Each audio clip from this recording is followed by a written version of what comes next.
Hi, thanks so much for joining me on the Listen Up Girl podcast. This is your daily news podcast for the LGBTQ plus world. I'm your host, Zach Randles-Friedman, and today I have a full episode covering some significant stories that are shaping our community right now. From Florida defunding pride events to the orange convicted felon's latest moves against transgender people to some genuinely good news coming out of Broadway. Our first story, we start in Florida. On April 22nd, Governor Ron DeSantis signed Senate Bill 1134 and House Bill 1001 into law, a sweeping anti-DEI measure that prohibits counties and municipalities from funding, promoting, or taking any official action related to diversity, equity, and inclusion. The immediate consequence, Monroe County has officially notified Key West Business Guild that starting in 2027, state funding for LGBTQ events in the Florida Keys is gone. That means Key West Pride, the Gay Men's Tropical Heat Weekend, and Women Fest will lose their state funding, roughly $200,000 in total, with approximately $75,000 going directly to Key West Pride for marketing and promotion. Ron Doutry, Executive Director of Gay Key West Visitor Center, was direct about what this means. Key West draws an estimated 250,000 LGBTQ travelers annually, with visitors spending roughly $1,500 per person per trip. By this math, that means over $1 billion in potential economic impact, and without the ability to market in LGBTQ audiences in major metro areas, that number is at risk. Doutry said that's something worth sitting on if this can happen in Key West, a place of decades of LGBTQ history and an economy building stability on queer tourism. It can happen anywhere. Key West Pride is still set for June 3rd through the 7th, 2026. This year's events are funded. The cuts begin in 2027, but the clock is ticking, and LGBTQ destinations across the country should be paying close attention to what's unfolding in Florida right now. We have to get this guy out of office. God, when is his term over? Because he is destroying Florida. Next, the Orange Convicted Felons Counterterrorism Strategy targets transgender ideology. The Orange Convicted Felons Administration this week released a new national counterterrorism strategy, and it contains something that demands serious attention.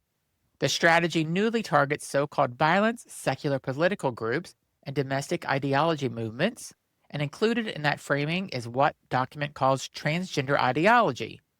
The administration placed transgender advocacy in a counterterrorism document.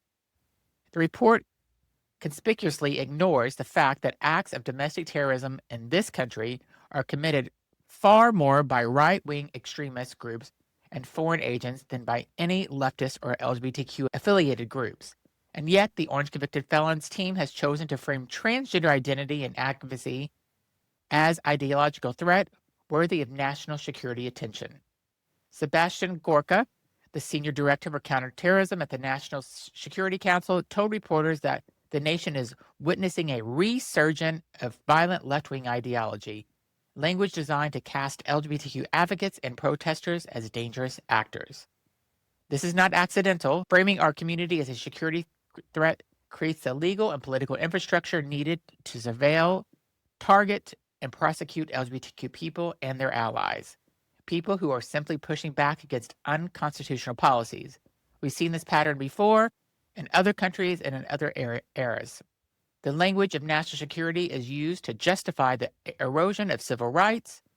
This story deserves to be watched very closely, and I will bring you more details as more details come out. Next, trans youth privacy under threat in Rhode Island.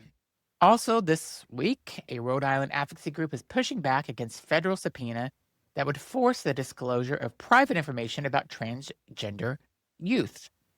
This part is a broader and deeply troubling pattern. The Orange Convicted Felons Department of Justice has been making moves to access the medical records of transgender children, and community organizations have been fighting in court to block that access.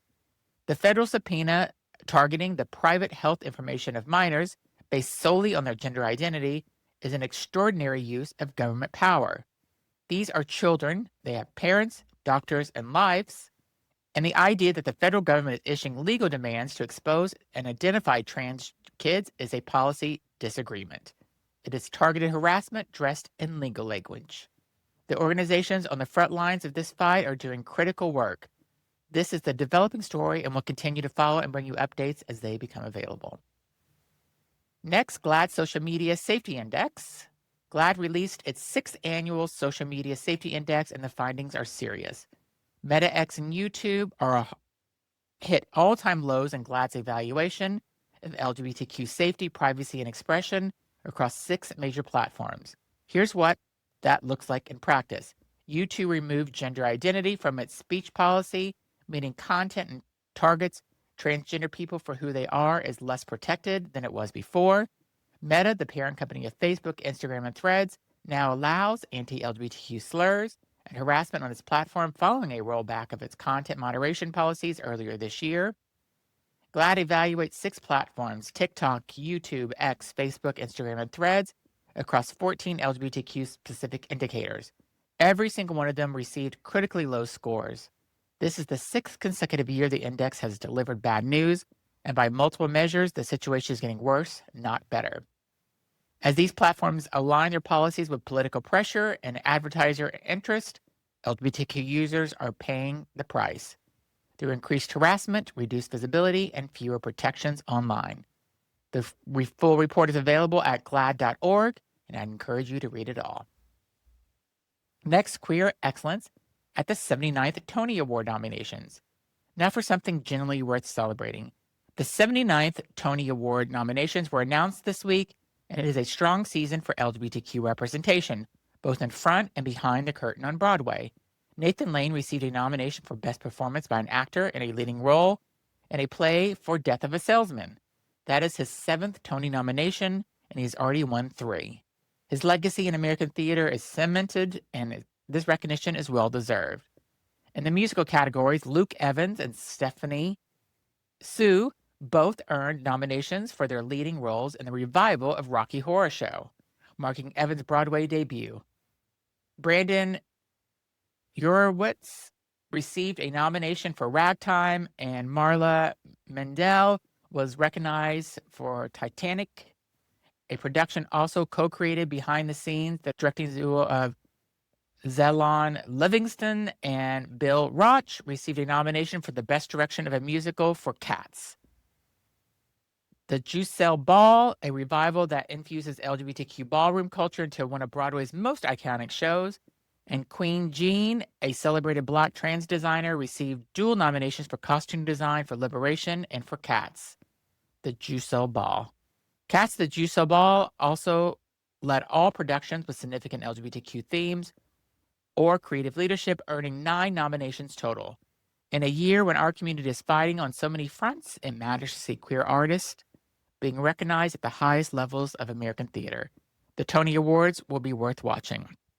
And I apologize for mispronouncing anybody's name because I am horrible for some reason at pronouncing names, so I apologize up front. Remembering Savannah Wanzer is our next story. Before we close, I want to take a moment to honor someone we lost. A celebration of life for Washington, D.C. transgender rights advocate Savannah Wanzer has been scheduled for 1 p.m. on Sunday, May 17th at the Westminster Presbyterian Church in D.C. Wanzer, 63, a lifelong D.C. resident, died on April 23rd of natural causes. She was the founder of D.C. Trans Pride, D.C. Black Trans Pride, and May is all about trans events that were built specifically to create space for Black and brown transgender individuals to gather, be affirmed, and lead. She also served for many years as a volunteer at Whitman Walker Health, the D.C.-based supportive medical center. Savannah was a builder, the kind of person whose work creates infrastructure that outlasts her. The community she served is better because she was in it. If you are in the D.C. area and want to pay your respects, the celebration of life is on May 17th at Westminster Presbyterian Church. Rest in power, Savannah. So that is our news for today. Thank you for listening to Listen Up, Girl. If these stories matter to you, share this episode with someone who needs to hear it. Be sure to leave a review. The more reviews you leave, the more people see this. Stay informed, stay engaged, and I will see you tomorrow with more LGBTQ+ news.